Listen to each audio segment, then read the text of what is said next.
What's up?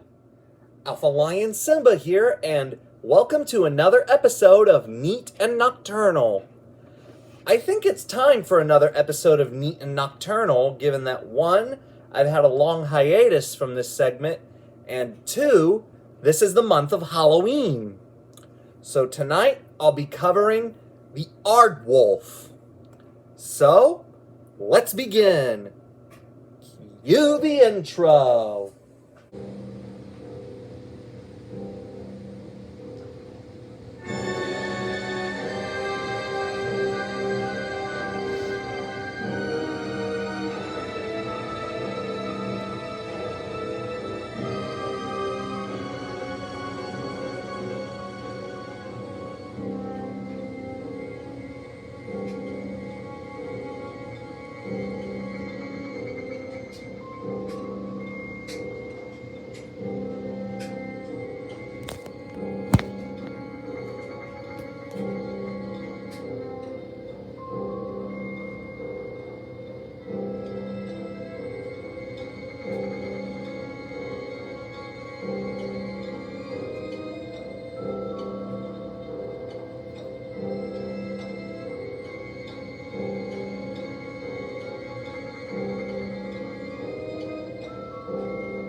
Here we see the aardvark.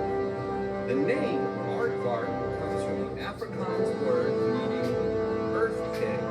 Although aardvarks are not related to pigs, they're in a class of their own. In the wild, they eat termites and they dig them up with their long, sharp claws.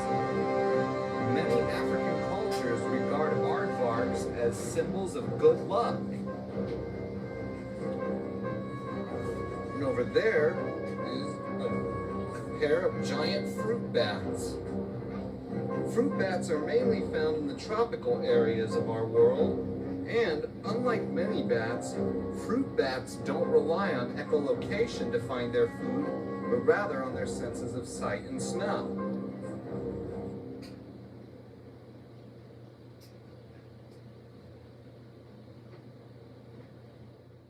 The aardwolf lives on the savannas and deserts of eastern and southern Africa.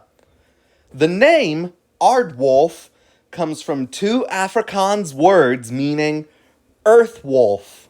Despite this, however, aardwolves are not actually wolves or related to dogs.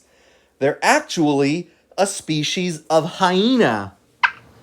A fully grown aardwolf weighs 20 to 30 pounds.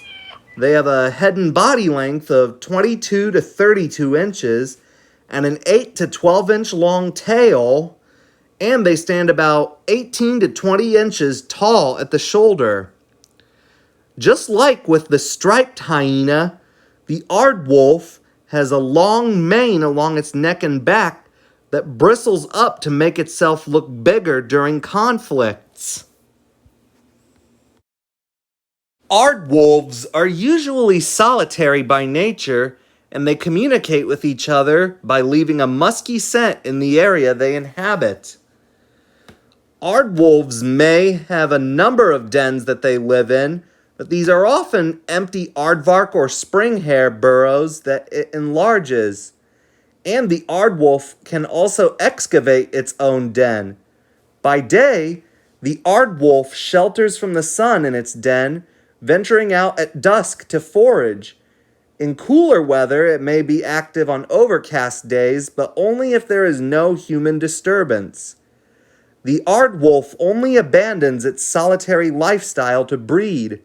Pairs or family groups of up to 6 may share a territory yet continue to forage alone.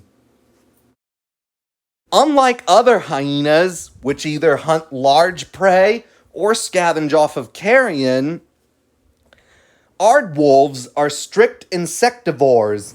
In the wild, they mainly eat termites, which they slurp up with their long, sticky tongue.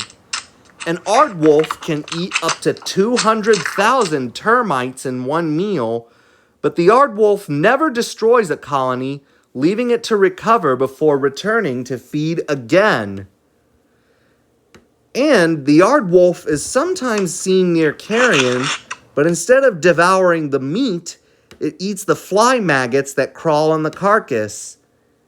And the aardwolf finds its prey via sharp hearing and smell.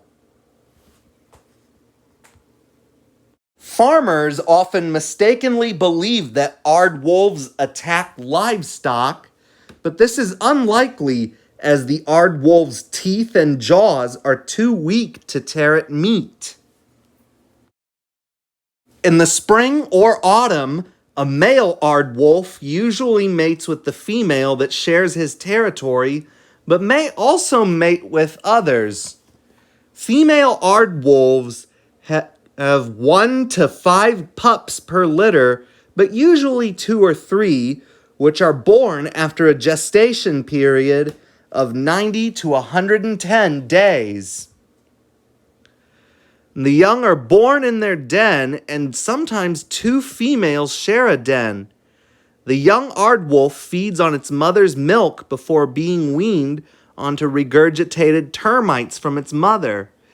At 3 months old, the young aardwolf begins to learn how to locate and dig for termites.